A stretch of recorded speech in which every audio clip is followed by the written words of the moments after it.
Let's talk about how to do a great personal introduction for when you've got a job interview coming up. So one of the things that a lot of people are super scared about is how to introduce themselves when someone says, so tell me a bit about yourself, or where have you come from today? Can you walk me through your CV? And people will just freeze up. Now, one thing that I've noticed from a lot of the videos that cover this subject, and is one of the most popular subjects for interviews on YouTube, is that people talk about writing the perfect script or having the perfect answer, when the actual truth is the perfect script to the perfect answer is the thing that works for you, and everybody is different. Now, first of all, why do you need to bother to do this? Why is this important? Why should you care? Well, there are two main reasons really.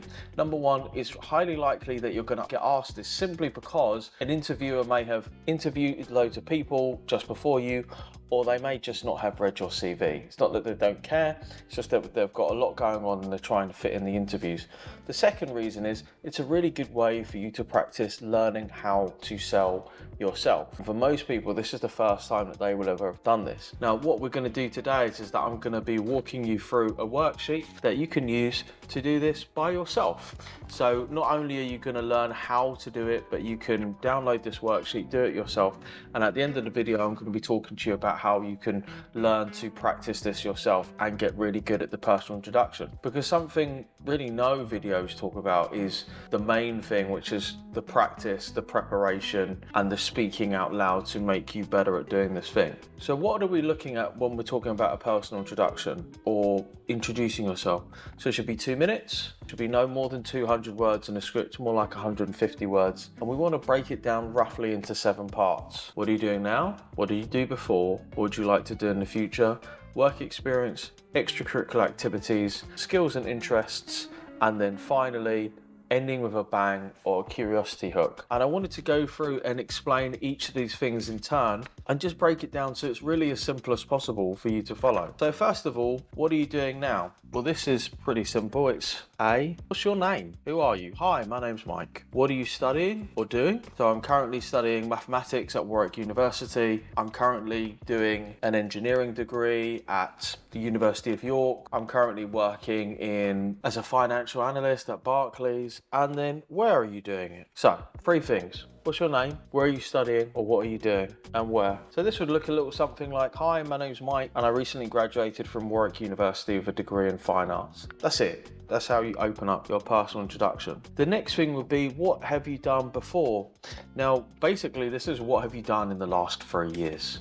In a simple way of looking at it. So if you're a graduate or a student, it might be the fact that you've been to college, been to secondary school, been to university. So literally all that is what were you doing before now? If you are professional, this might be a little bit different because you might be talking about the job that you've done before this. Or if you've just done one job, then you just say, well, I've been working in business administration for the last 17 years at XYZ. So that's the second part of your personal introduction. The third part is, what do you want to do next? Now, this is optional and you can drop this. Bearing in mind, I've been using this for people for 10 years and it's worked pretty effectively, because initially when I get somebody to do a personal introduction, they don't have an interview yet. I'm trying to get them ready to be good at interviews when they get there. So it's, what company would you like to work at? What job would you like to do? And also, what are the 3 reasons why you'd love to work there? So for example, I'd love to work as an assistant editor at Penguin Random House. Since I was a kid, I've always loved reading books and understanding what makes a great book. I've written creatively in my spare time and feel I have the attention to detail to help a great draft come to life and entertain and inform people. This is also a really good example of just setting intention, and it's a good thing that I find, because a lot of finding a job or achieving a result is really about the psychology or the mentality of the individual. It's a great way to set intention and think about the interview that you're going to have at the company that you really want to work for.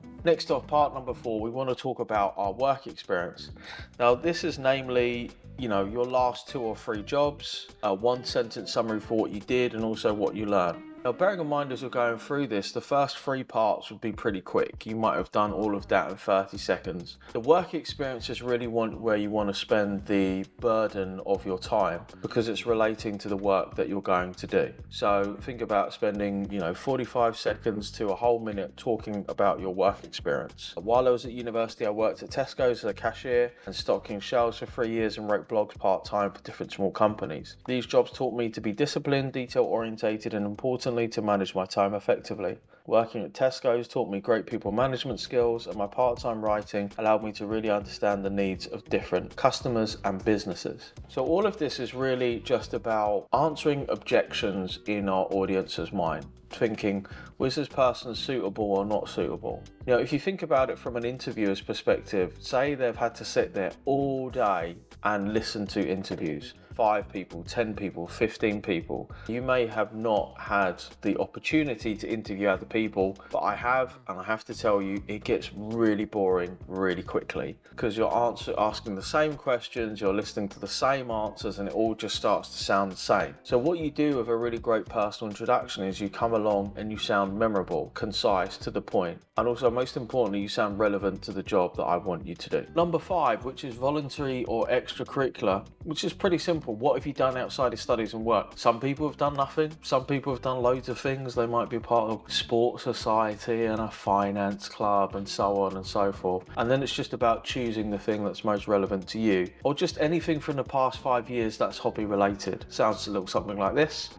I volunteered at an on-campus university newspaper as a student, writing monthly pieces about student life and interesting things happening in the local area. I'm also a member of the Ultimate Frisbee team and love the adrenaline and the need to work smoothly as a team. So again, it doesn't have to be super in-depth, but what it does is just provide a little bit of dimensionality to who you are. It's not literally, this is what I've studied, this is the work that I've done, but also we don't spend too much time on this. This is maybe about 10 or 15 seconds. Now, almost last, we get to skills and interests, which is basically languages, IT, and hobbies. You'd be surprised how many people speak multiple languages and they don't say that, how many people have IT skills and they don't share that. This is the one part where if you're going for a technical role, I would actually front load this and have this first, because you're essentially trying to present the best information that is most relevant to the person as quickly as possible, right? If you're looking for somebody who is a software engineer, then very quickly they want to know that you can code and what languages you can code in. So this is what this sounds like. I speak English and French, and as part of my degree, I'm also highly competent using Adobe programs like Photoshop and Premiere Pro. In my spare time, I am a keen creative writer.